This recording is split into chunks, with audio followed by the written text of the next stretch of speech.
Hello.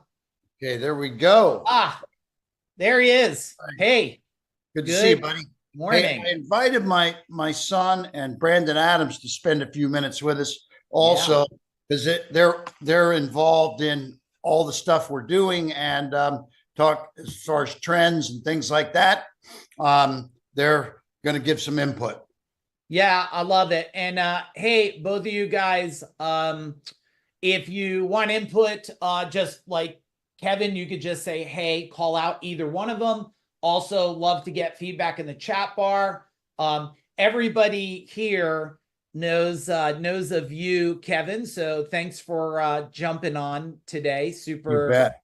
appreciate. Hey, by the way, everyone that's on here, if you could give me a quick, if you have you've been lucky enough to get a Kevin Harrington endorsement, can you give me a hand up on the chat bar?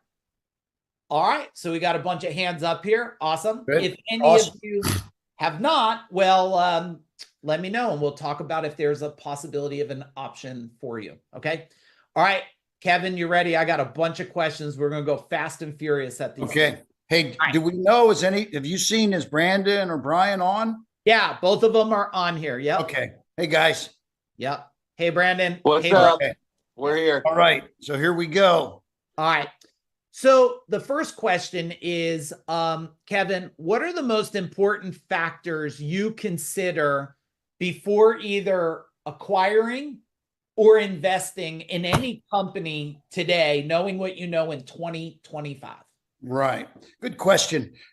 So I'll start by saying, over the years, we've done tons of startups.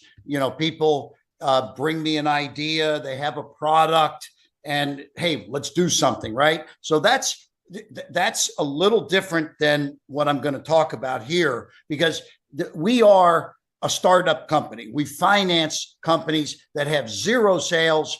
And literally, I mean, I've taken people with napkin ideas, created the engineering, did the tooling, did the manufacturing, the inventory, the infomercial, put it on TV, and we do hundreds of millions of dollars. That's one side of my business, and it's a high risk, high reward. We fail two out of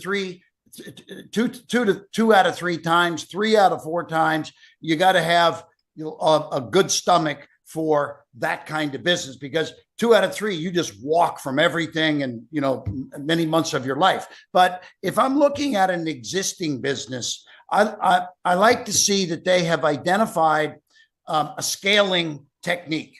In other words, I don't want to invest and just see a flat line in terms of their growth.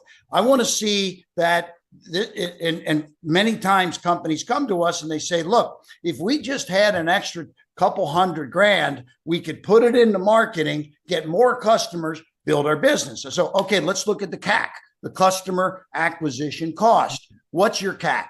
So if they say, what's a CAC? Or I don't know what the customer acquisition cost is, then, boom, boom, boom. So that's not a good thing if I don't know what I'm dealing with in terms of getting customers. And the other thing is two metrics we look for.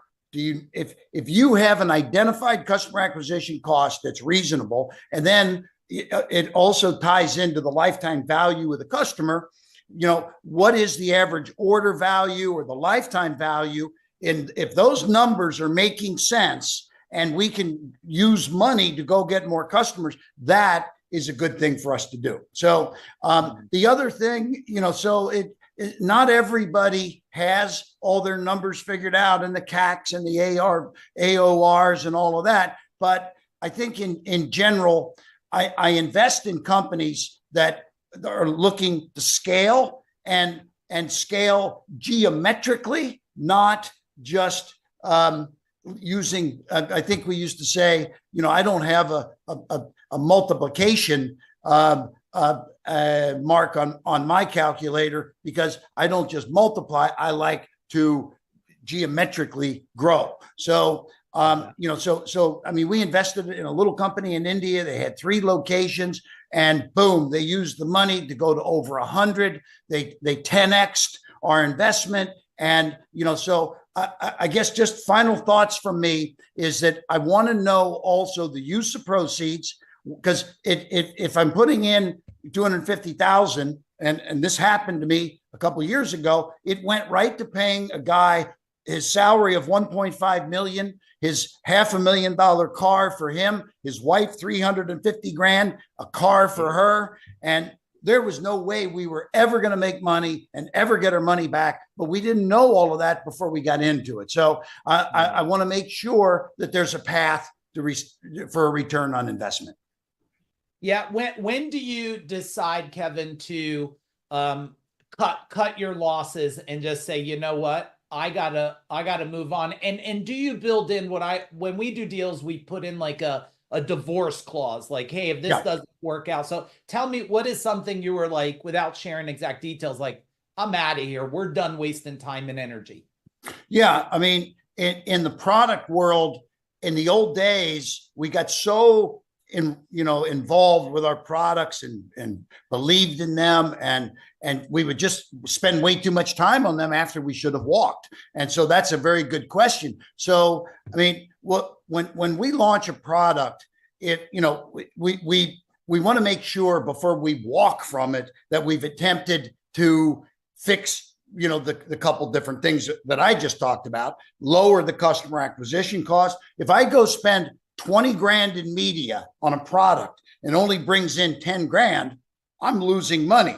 And it doesn't make sense to go spend 100 and bring in 50 because you're losing. So what you have to do before you move forward is change something. And so change the creative, change the price point, change the payment plan. I mean, we've taken, I'll give you a good example. We did Billy Mays' last infomercial. It was a product called the Dual Saw. It had 2 rotating blades that counter rotated, but it was a powerful product. We literally cut a car in half with the Dual Saw. We put Billy in a steel box and he cut himself out. So we did amazing demos, but it was expensive. So we argued a little bit on the front end. How soon do we put the first call to action? And Billy, he said, look, I want it right up front. Let's get it, it's a 30-minute show. Let's hit it around 8 minutes in.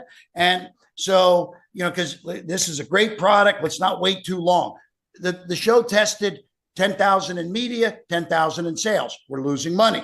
So we looked at the show and I said, there's a problem here. It's an expensive saw. We have a segment in the show that Billy didn't want in the first segment before the first call to action. And it was about looking at all the competitors in the marketplace. And it was a 2-minute segment. We went, here's one that you can buy at Home Depot, but it doesn't have this. And here's one that doesn't have that. And once we put that into the first segment before the first commercial, sales tripled, because people at the end of the first commercial, they're like, I'm really not sold yet. What else is out there?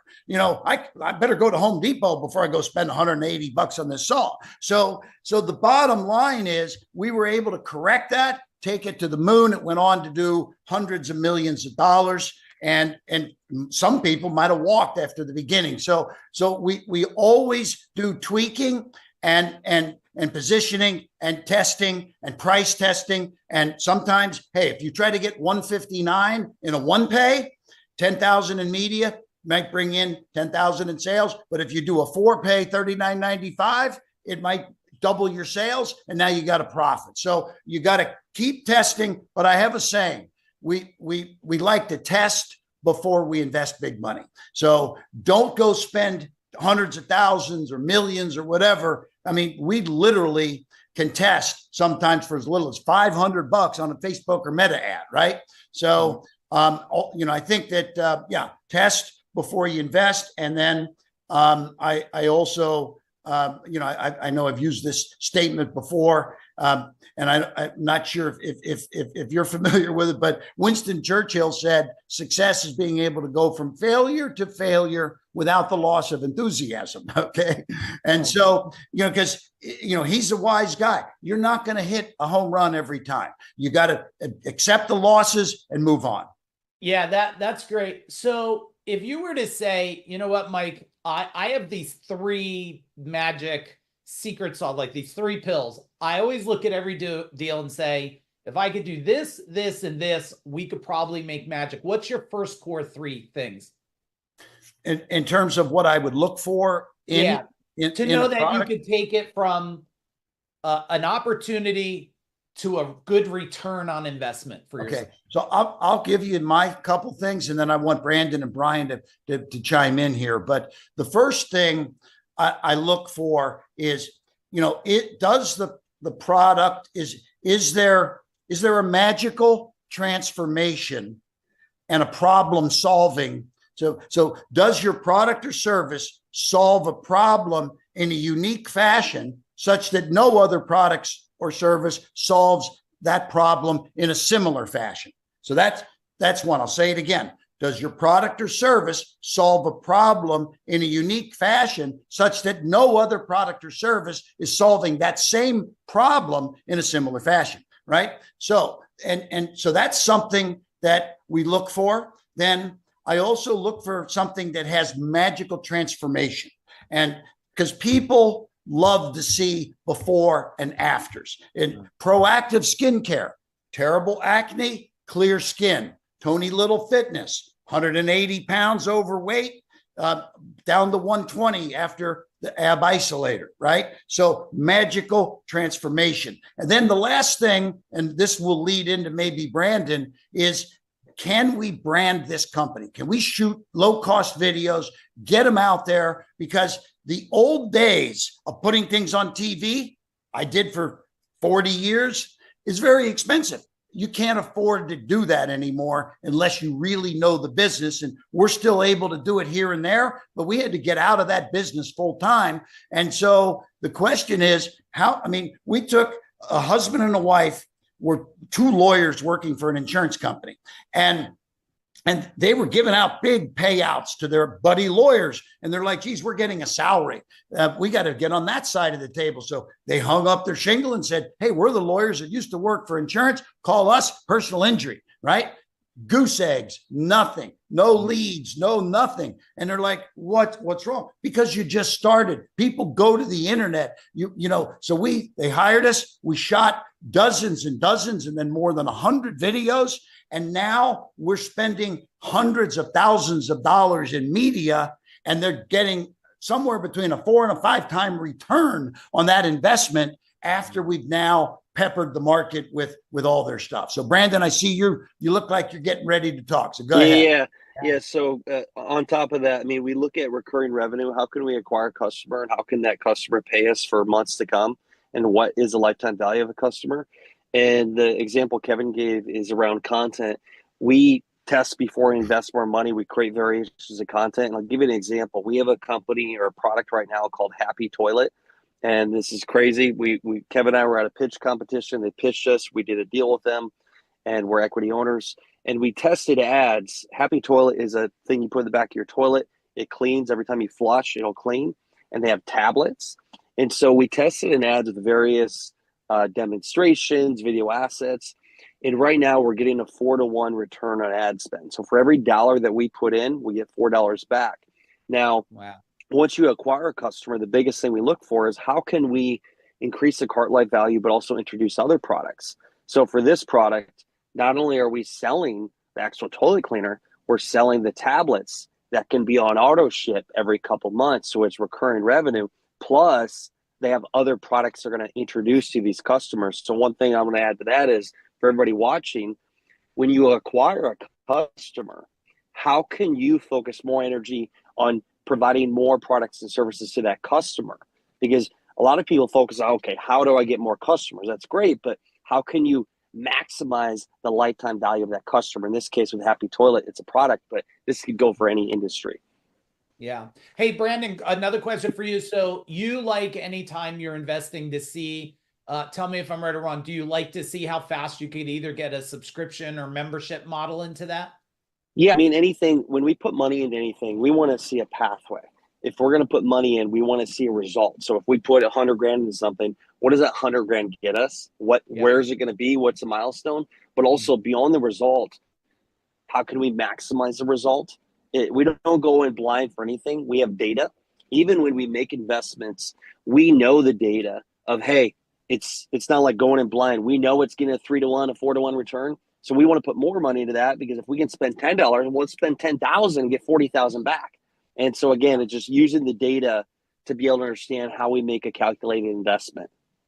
Yeah, that's awesome. Brian, you want to throw your hand in the hat here with anything? Yeah, sure. My it's funny, we all have different ideas and perspectives on things. My big three things are our team being one.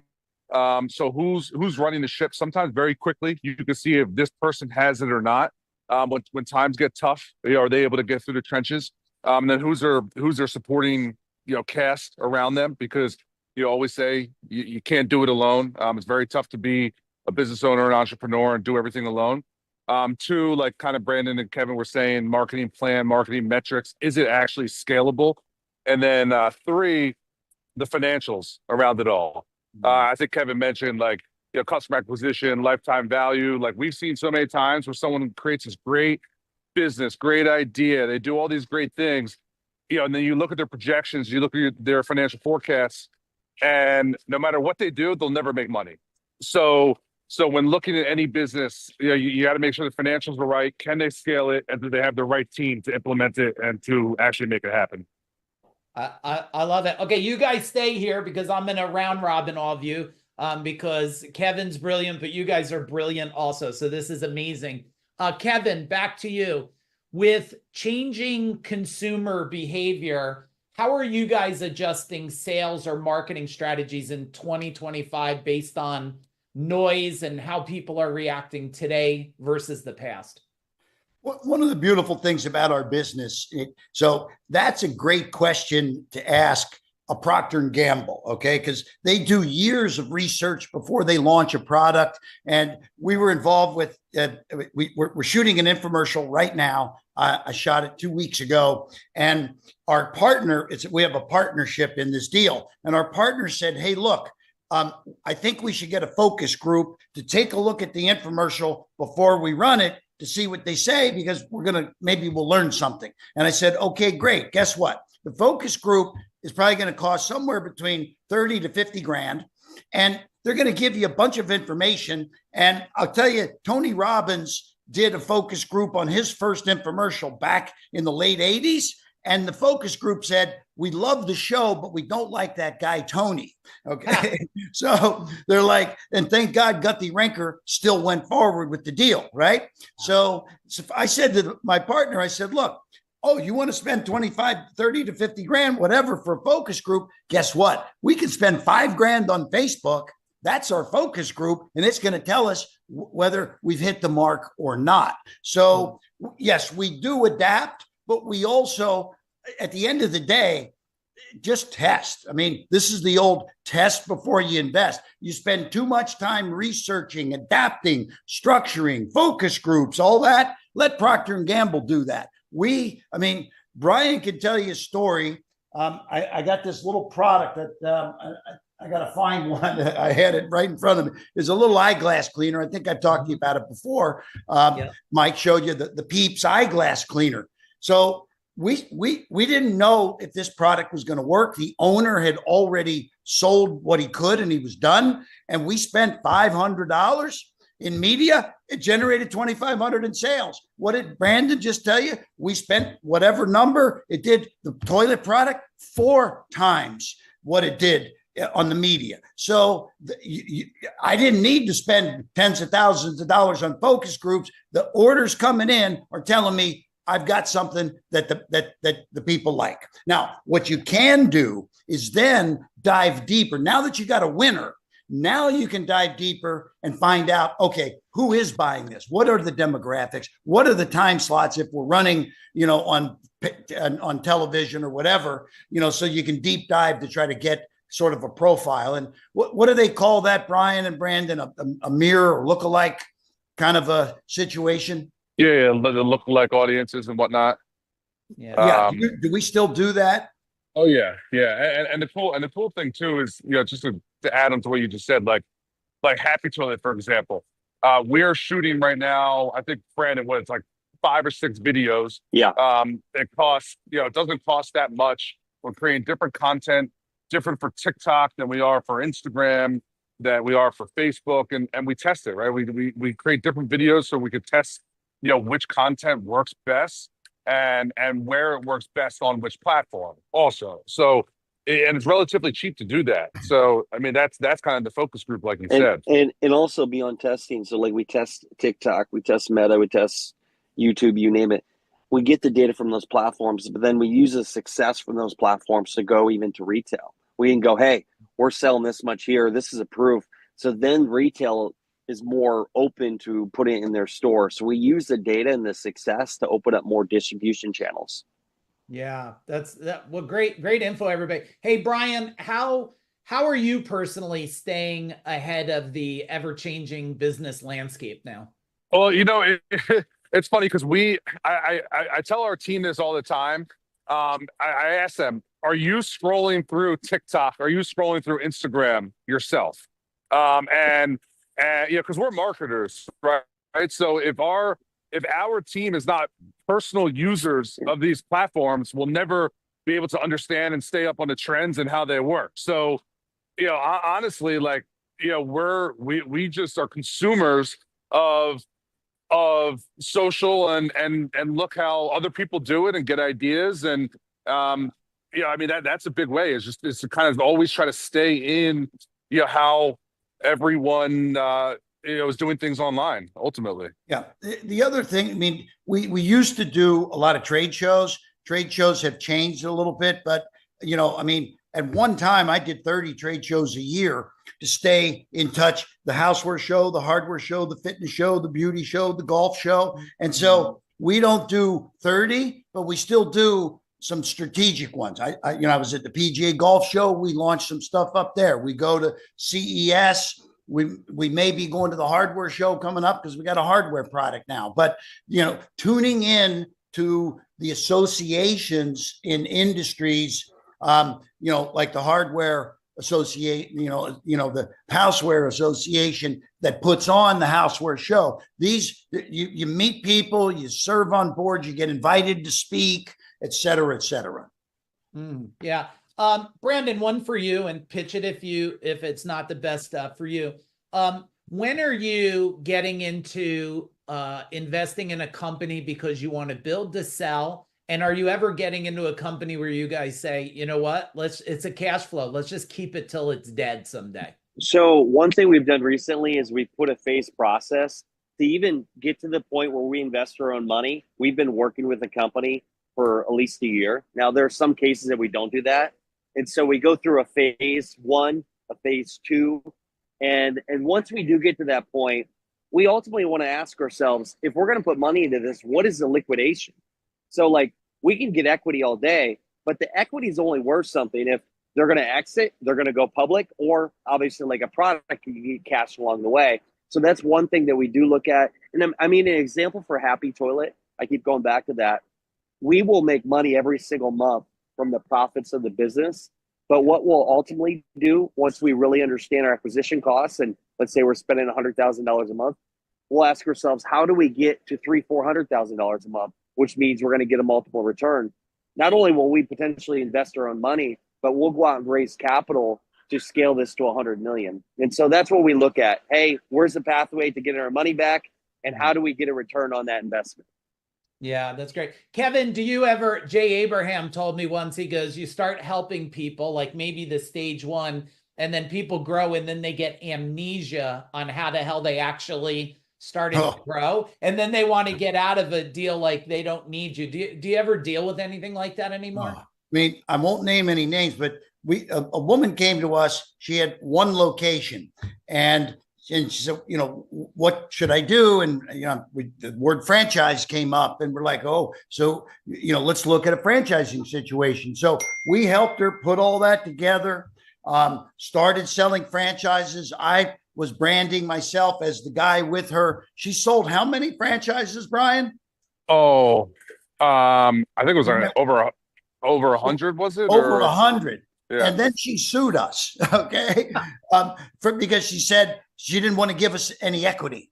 And so she comes up with some bullshit, you didn't do this or that. I mean, here is a woman that would have, and I'm not mentioning any names, so, but I got to tell you, we ended up settling for nothing and getting out of the whole thing, but nothing meaning nothing of hers, just go. Because that's what someone told her. Hey, if you want to own all of it, just sue the guys, and they'll tell you you can drop the suit, and they'll bail out.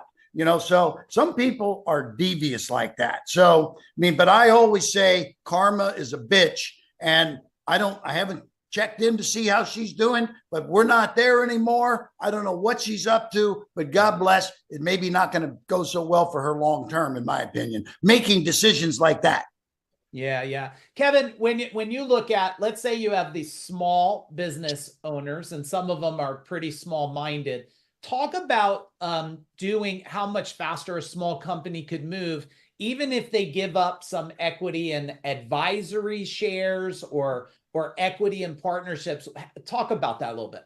Yeah, I will. And then Brian and Brandon have 2 minutes before they got to run. So I'm going to let Brandon. Yeah, we're walking into a meeting right now. I apologize. Thank you, Yeah. guys. Okay. We'll say all right. bye. So you got to run. Go ahead. Yeah. All they right, got to guys. run, guys. Thanks, They got guys. 11. Care, guys. We're in Make New a York good City. deal. Okay. Thanks, guys.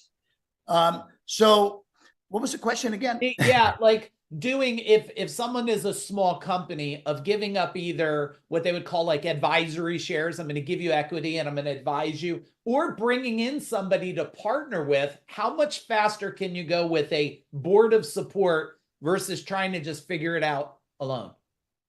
I'll say this. The best example of that is this product that I launched 12 years ago, Celsius. Okay. So when I got there, I joined the board. I had a 10-year consulting agreement. I got a block of stock up front. I earned stock every month and a fee for 10 years. And this company went from 2 million to 10 billion.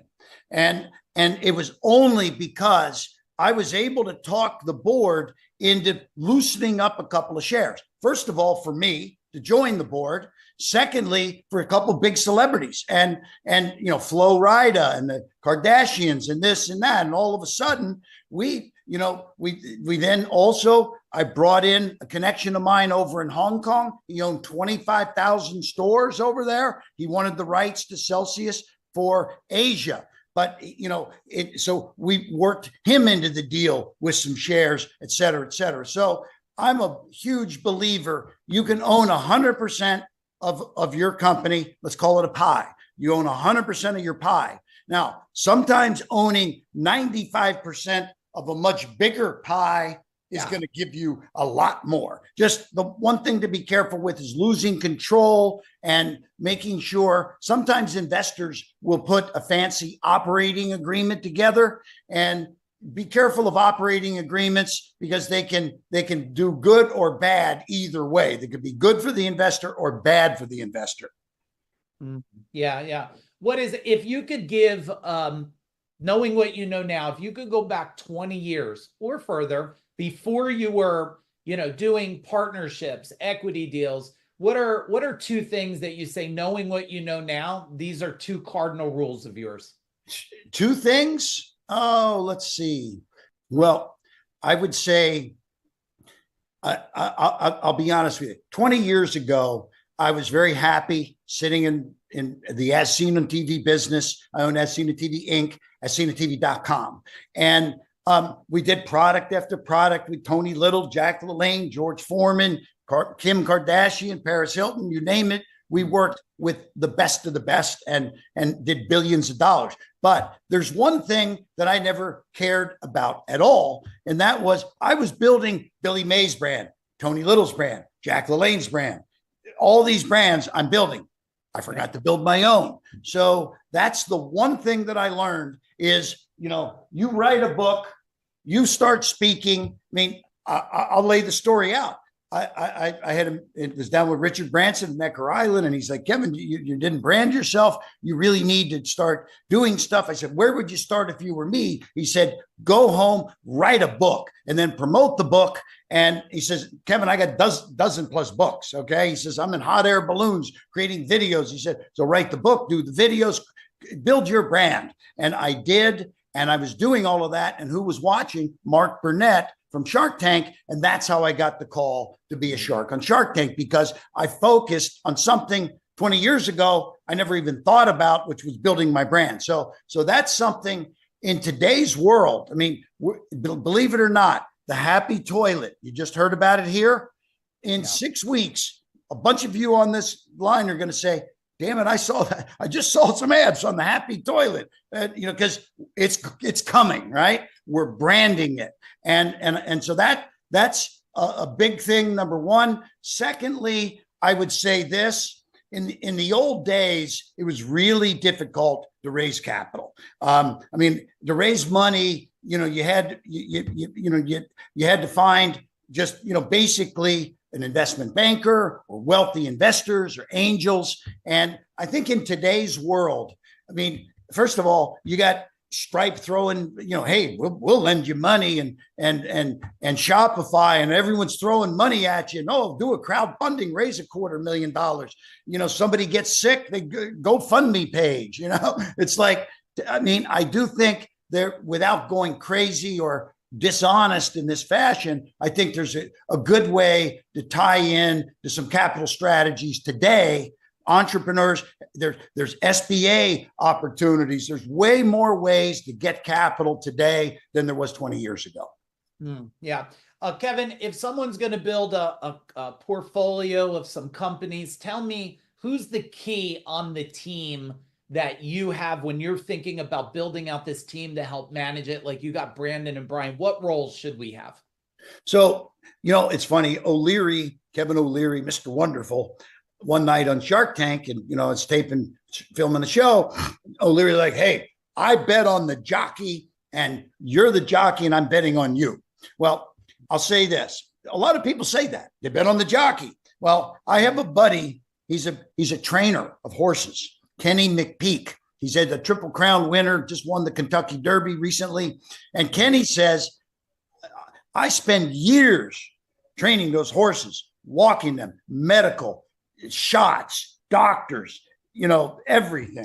And then I bring him to the track, and the jockey jumps on it and runs around the track for 2 minutes. Okay. He says, without the right trainer. And I said, so really what I'm hearing here, it's not, the very first deal I did on Shark Tank, I bet on the jockey. It was one woman. I gave her $500,000. 6 months later, she closed the doors and said, goodbye, you're out of your money. And actually sent me some unpaid invoices on top of that. And I said, why am I getting this? I mean, what's wrong? It's like, well, hey, I bet on the jockey, but she needed a dream team. And that's what Brian was talking about earlier. You need finance people. And, in the old days, I'd hire a CFO and just pay him a big salary. Well, guess what? Today, there's something called fractional. You got fractional CFOs and CEOs and marketing guys and this and that. And so I believe that you just need to, really focus on these opportunities that we're discussing.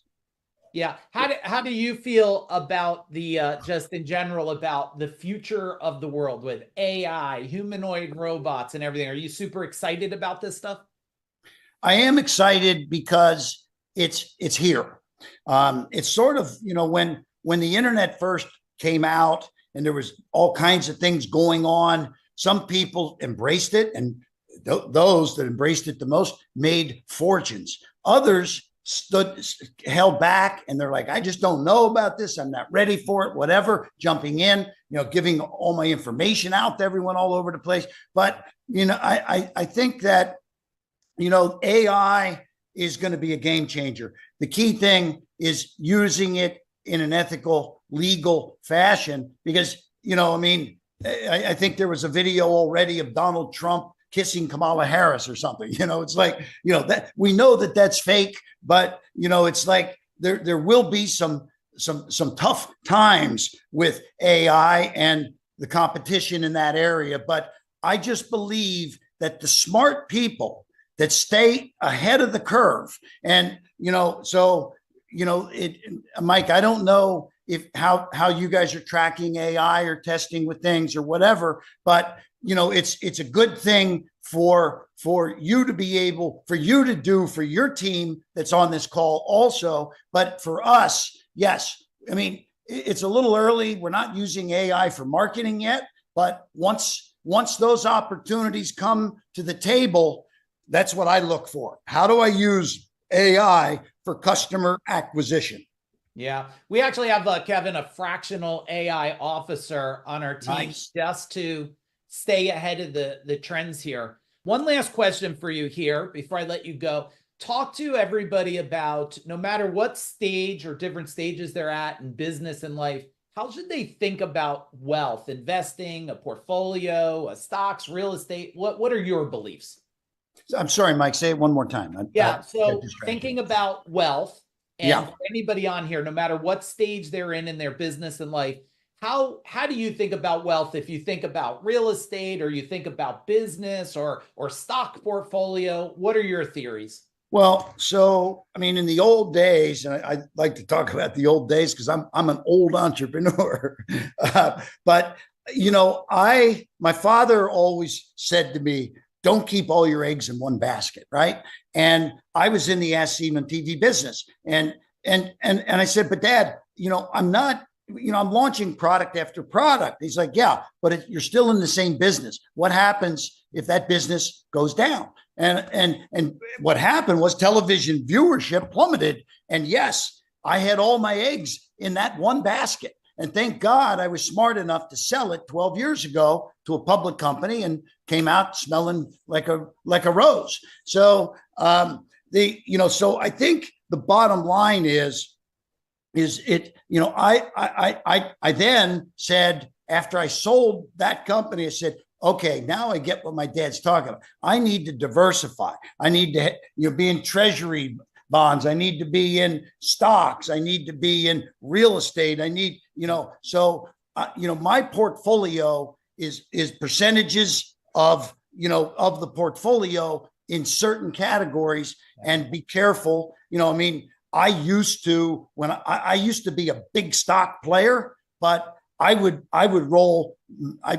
invest in one stock, a couple million, and wait for it to go up 10 or 20% and sell out. But if it goes down 10 or 20%, you lose. So my advisors won't let me do that, put such a high concentration of something into one stock. Because some people may have said, hey, NVIDIA is going to the moon, let's back it, but I think it's down 8% this week or something. You know what I'm saying? So you got to be careful. But I just think that allocation of your assets in certain ways, and maybe you heavy up on the areas, like if you happen to be very smart in real estate, doesn't mean you couldn't have 20 or 25% of your assets in real estate, flipping houses or whatever, but don't just put 100%. I know somebody that bought, they were flipping, and we live in Florida, and he had flipped 5 or 6 homes. He bought one for 300, put 100 in it, sold it for 6. Nice little model. Took him 6 months, right? Well, then he started upping it, and he's like, well, hey, I'm making a couple $100,000 on these $300,000 homes. Wonder if I bought an $800,000 home, maybe I could make $500,000. So he went out and bought 3 or 4 of those. And then what happened? And then used all of his assets. The market turned and dropped, and he ended up losing on all of those big ones, and it just destroyed him. And so don't take all your money and put it into one classification. Diversify and focus on the stuff that you're good at in the process. Kevin, one quick question. What's one great thing lesson your mom taught you, and one great thing lesson your kids taught you? That's a good question. Well, my mom was very religious, and I'm a Catholic boy. I was an altar boy in grade school. I went to an all boys Catholic high school with priests teaching. And my 50th high school reunion is in a few weeks. Actually, it's in April. So my mother was all about, do unto others as you would do under, let me make sure I say it the right way, but take care of other people also. I've always had the attitude of looking out for the other guy. In fact, in my book, Mentor to Millions, I talk about that, I've done deals and I'm sitting at the negotiating table and a guy said, hey, I'm going to give you 45% of my company. And I'm like, I'd sit with my guys and I'd come back and say, let us talk about it. We get back and we say, you know what? This is what we're interested in. We want 25%.